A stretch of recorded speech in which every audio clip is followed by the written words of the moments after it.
The first time I moved to Korea, I almost got fined just for throwing out my trash. And one time in Switzerland, I was wearing a completely normal outfit and people were staring at me like I was an insane person. But turns out these are just some insane differences between Switzerland and Korea.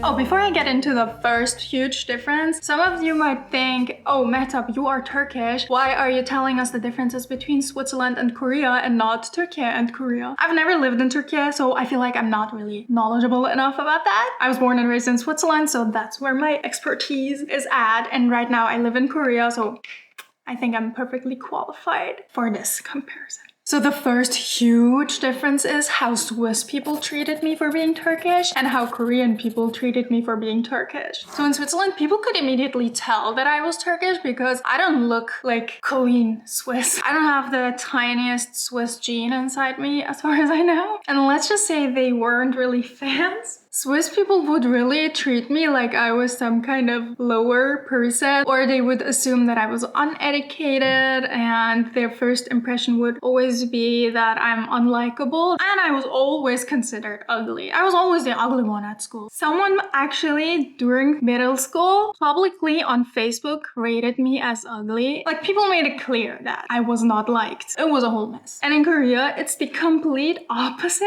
I'm suddenly pretty here and people like me because, contrary to Swiss people, Koreans actually love Turks. They actually always call me like, oh, you're from our brother country. And instantly you can see that they like me just because of who I am genetically. And also Koreans very often call me pretty. But after years of being called ugly in Switzerland, I still struggle believing anyone who gives me compliments. That's actually like a huge problem of mine, even though I'm joking about it right now. Let's move on to the next difference. Short skirts versus cleavage. So in Switzerland, if you wear a mini skirt, you will for sure attract so many stares and people will look at you and will probably think that you're a little skimpy and like they'll kind of judge you a little bit for wearing such a short skirt. They don't really care about cleavages though, like even if you have a deeper cleavage, it's like kind of normal, but it's not normal to wear a mini skirt. And in Korea, it's the opposite.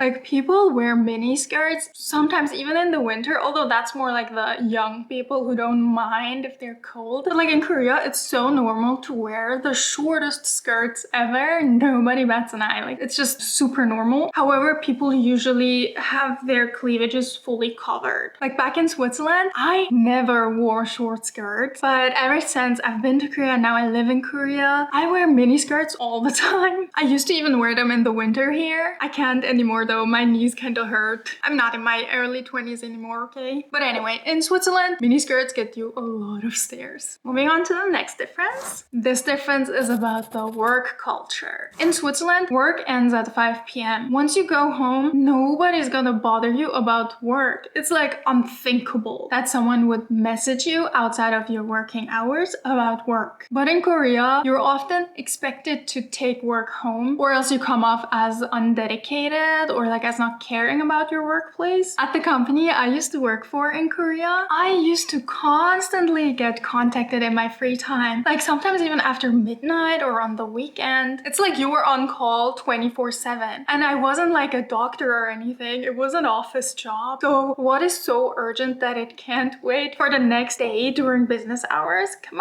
on, let's not bother people during their free time and give them anxiety. I have to make a whole video about how the working culture in Korea almost gave me a burnout. Like, I'm still kind of a workaholic, but back then, woo, it was horrible. On to the next difference. This difference is about the public transport. So in Switzerland, public transport of course exists, but it's so expensive. It's an insane price, okay? And also public transport only really connects the main spots. And you definitely need a car if you want to go to more niche places. I'm just gonna call it niche. For example, on a mountain or in a small town and all that, usually it's good to have a car. In Switzerland, you need a car, kind of. In Korea, public transport is so cheap. And you can literally get anywhere in the country just with public transport. Actually, the Korean standard, I don't know if this is written anywhere, but so many Koreans have told me about it. The Korean standard is that anywhere in the country, no matter if it's a remote, small little town on the highest mountain, the standard is that you will be able to get anywhere in Korea with the public transport plus a maximum of a 30-minute taxi ride. And taxis are also super cheap. So basically anywhere is super accessible. You don't need a car. I don't have a car here in Korea actually, and I barely ever feel like I need it. However, one big difference, if you use public transport in Korea, sometimes it's really crowded and people don't care. They're just gonna push you aside, elbow you. Nobody apologizes, nobody looks back. It's just wild. In Switzerland, I don't think anybody would just push you like that without apologizing. In Switzerland, if anyone accidentally pushes you, I'm pretty sure they'll turn around and be like, I'm so sorry. The next difference is about friendships or like friendship culture. So in Switzerland, making a friend can take years. You don't immediately just open up to someone. It takes a long time of sometimes even being cold to each other for like a year until you really become close. But once you do become friends, usually it's very deep and it's a loyal friendship and like kind of ride or die. It's harder to do casual friendships in Switzerland in my opinion. In Korea, I feel like surface level friendships develop instantly. It's so easy to make like millions of friends, but usually those friendships feel kind of surface level or a bit situational. One day you're inseparable and the next day they ghost you. Friendship ghostings are so sad and it happened to me a lot. I barely have any lasting friendships here in Korea. The next difference is cost of living. We all know that Switzerland is crazy expensive. We all also probably know that salaries in Switzerland are also higher, but even relatively, things like eating outside are way too pricey in Switzerland. I barely ever go to restaurants in Switzerland because it's just way too expensive. Like it's crazy. Or even grabbing a coffee is like so pricey. In Korea, I'd say food is cheap, eating out is cheap, and restaurants are super cheap. But then there are specific things that are super pricey. For example, finding a big apartment in Seoul is basically impossible unless you're rich. If I would want to get an apartment like this in Seoul, because I don't live in Seoul, I live outside of Seoul, I would probably have to sell my soul and a few organs in order to pay for it. So yeah, it's not like Switzerland expensive, Korea cheap. There are things that are expensive there, cheap here, or cheap there and expensive here. The next difference is about punctuality. In Switzerland, being on time basically means being 5 minutes early. If you're actually on time, you're basically late, to be honest. I would be offended if we're in Switzerland, we said we're gonna meet up at 5 p.m. and you show up at 5:01, you owe me an apology. And in Korea, I feel like time is more flexible and I kind of started adapting to that because otherwise I would have to wait for people for way too long all the time. I've waited for way too many people. I just can't deal with that. Like I don't like waiting at all. I just don't like waiting. So yeah, in Korea, it's super normal to be a few minutes late and people don't really stress about strict punctuality. And also usually if people tell you I'm on the way, they're not, they're still at home. It really took me a long time to learn and to adapt to the Korean perception of time. But now when people from back home visit me here in Korea, I noticed that I adapted so much to the Korean perception of time that I really frustrate them sometimes because I'm not that strict with time either anymore. The next difference is about the drinking culture. So in Switzerland, I'd say drinking is quite casual and social, and home parties are super common. You meet up at someone's place and you drink in a super cozy setting. Maybe play games and talk to each other. Yeah, pretty casual. I mean, of course, some people also go clubbing. But the point is, in Switzerland, home parties, super usual. I love home parties, by the way. But in Korea, they barely ever do home parties. I've never been to a home party in Korea, ever. Usually for drinking, people go to Korean-style bars or they will go to clubs depending on what kind of drinking mood they're looking for. And very very often these drinking rounds keep going until people physically can't drink anymore and like pass out on the streets. For example, companies love doing these business drinking, eating gatherings. They're called 회식. So basically 회식, work dinners with heavy drinking. At these Korean companies, they'll often do 회식 during the week on weekdays, and they'll push you to drink a lot of alcohol, but they'll still expect you to show up on time the next day. Anyway, ever since I moved to Korea, I really miss home parties. So even though I was never the hosting type, now I'm getting into hosting. I host cozy home parties though. I'm not really the partying type anymore.